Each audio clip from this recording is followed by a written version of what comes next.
देखिए, मंत्री परिषद का गठन मुख्यमंत्री का विशेषाधिकार है और जो लोग शोर शराबा कर रहे हैं उन्हें ये मालूम होना चाहिए कि हमें फाइनेंस और कॉमर्शियल टैक्सेस जैसे दो महत्वपूर्ण विभाग भी मिले हैं और बिहार के सर्वांगीण विकास में इन दोनों ही विभागों की बेहद महत्वपूर्ण भूमिका है। जहां तक मुख्यमंत्री नीतीश कुमार जी का सवाल है तो कैबिनेट की अध्यक्षता कर रहे हैं, सारे महत्वपूर्ण फैसले वही लेंगे, महत्वपूर्ण संचिकाएं भी उन्हीं के पास आएंगी। लेकिन ये भी कहा जा रहा है कि ये सिर्फ और सिर्फ जेडीयू को समाप्त करने की कोशिश की जा रही है भाजपा के द्वारा, और यही कारण है कि गृह विभाग छीन लिया गया। देखिए, ये बातें तो नीतीश कुमार जी के लिए कई बार बीजेपी वालों ने कहा कि उन्हें मुख्यमंत्री नहीं बनाया जाएगा, उन्हें राजनीति में खत्म करने की कोशिश बीजेपी कर रही है। एक प्रचंड जनादेश बिहार की जनता ने मुख्यमंत्री नीतीश कुमार जी के नेतृत्व में भी एनडीए को दिया और प्रधानमंत्री नरेंद्र मोदी जी और एनडीए के तमाम नेता इस बात पर सहमत थे कि उनकी अगुवाई में लड़े और उन्हीं के नेतृत्व में सरकार बनेगी।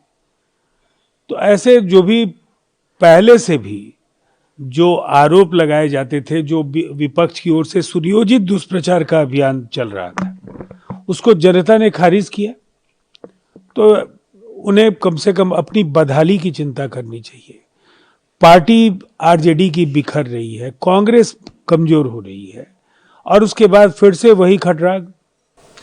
वोट चोरी को लेकर कांग्रेस रामलीला मैदान में 14 तारीख को प्रदर्शन करने जा रही है। देखिए, राहुल जी कांग्रेस को समाप्त करके मानेंगे।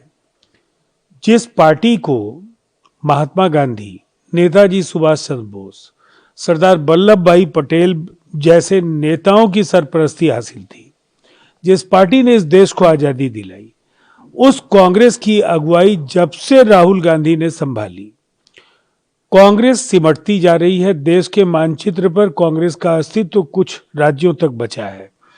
बिहार में तो खैर दुर्गति हुई है और अगर अभी भी वो आत्ममंथन नहीं करते हैं, गैर जरूरी मुद्दों में पार्टी और पार्टी के नेताओं की ऊर्जा का व्यय कराते हैं, तो आने वाले समय उनकी मुश्किलें और भी बढ़ेंगी। इंडिया तेजस जेट दुबई के एयर शो में ये बेहद दुर्भाग्यपूर्ण है और मुझे ऐसा लगता है कि ऐसी घटनाएं कभी कभार होती हैं, लेकिन ये एक दर्दनाक घटना है और जो कुछ भी हुआ, निसंदेह इससे हमें सबक लेना चाहिए।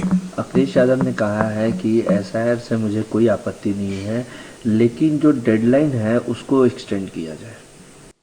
अब तो निर्वाचन आयोग को उनके गुहार पर विचार करना है, लेकिन मुझे लगता है पर्याप्त समय उत्तर प्रदेश को भी दिया गया है।